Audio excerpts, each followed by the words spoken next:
So last night I was having a beer with a buddy after a meeting I had, and it's interesting because this guy owns a large financial planning firm, and he started asking me a real estate question about a place that he bought. And he said, should I rent it monthly, or should I rent it weekly, or should I rent it long term? And I said to him, well, what are your expenses? And it was interesting is he didn't actually know. He didn't actually know what his monthly expenses were. And so, which is fine, it's very common. And so once we figured out what his monthly expenses were, then we could kind of back into the revenue. And I think what happens a lot of times is people don't think about this. They don't think about what is my actual cash flow. And it's interesting because, he's a financial planner, but his world is primarily stocks and bonds and things like that. He's a great guy. But it's very interesting to me that he didn't understand what I would consider to be a very basic concept. And so we're going to talk about cash flow and how simple it is, because I think a lot of people make it super complicated, and it's not. And so there's only three components of cash flow. And the first one is income. And so this can come in the form of lots of things. It can come in the form of rent, which is primarily what I do. But we have storage facilities, so that would be storage rent. We have office buildings, and so that would be office rent. Or we have multifamily buildings, which would be, somebody paying their rent for a home. So it doesn't really matter what it is. If you're a landlord of a commercial center, it might be the rent from the individual retailers that are renting there. I talked to a guy yesterday, and he has a big industrial building that Amazon is the tenant, and they pay him rent, Amazon. That's where all their returns go. And so, it's in the form of income. So it doesn't really matter where it comes from. It just matters how much. And so that's the most important piece.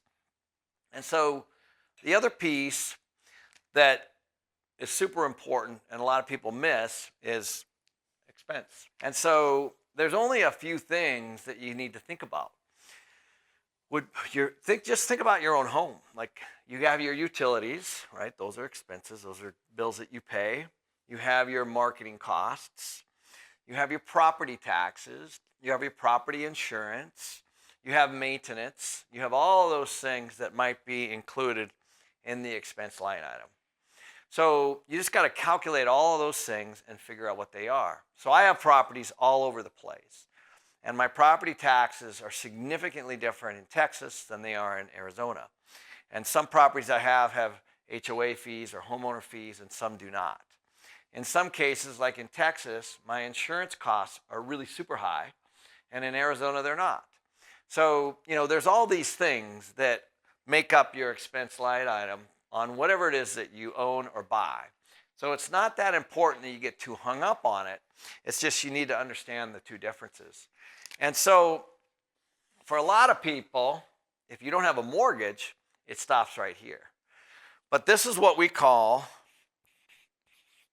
the net operating income. The industry uses it NOI, or NOI in short, the net operating income.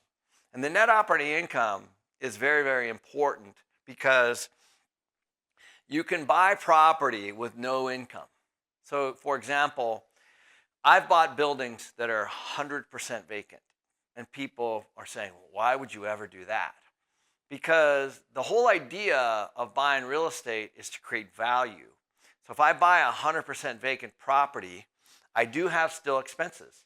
I have utilities, I have property insurance, I have property taxes, I have maintenance, and I might even have a lot of expense around the capital work that I might need a new roof, I might need a paint job, might need all kinds of things. The point is, it doesn't have any income.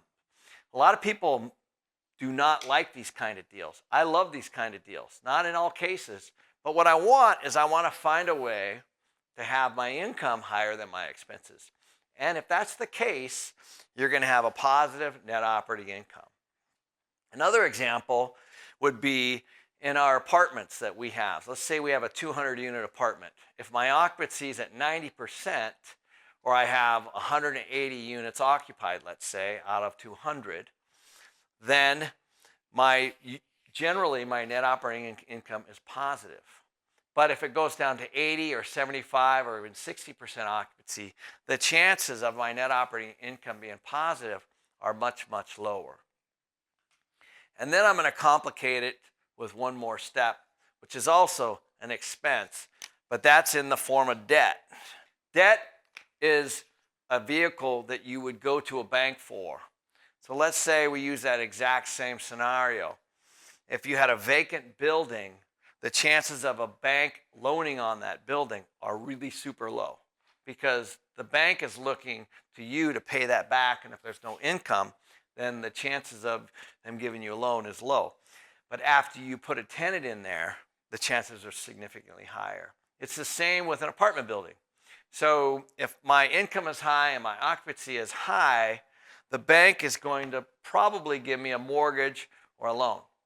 And so that's what the bank does. So when the bank's looking at your asset, whether it's a business or whether it's a piece of real estate or whatever it is, the only thing in their head is, are they going to be able to pay me back?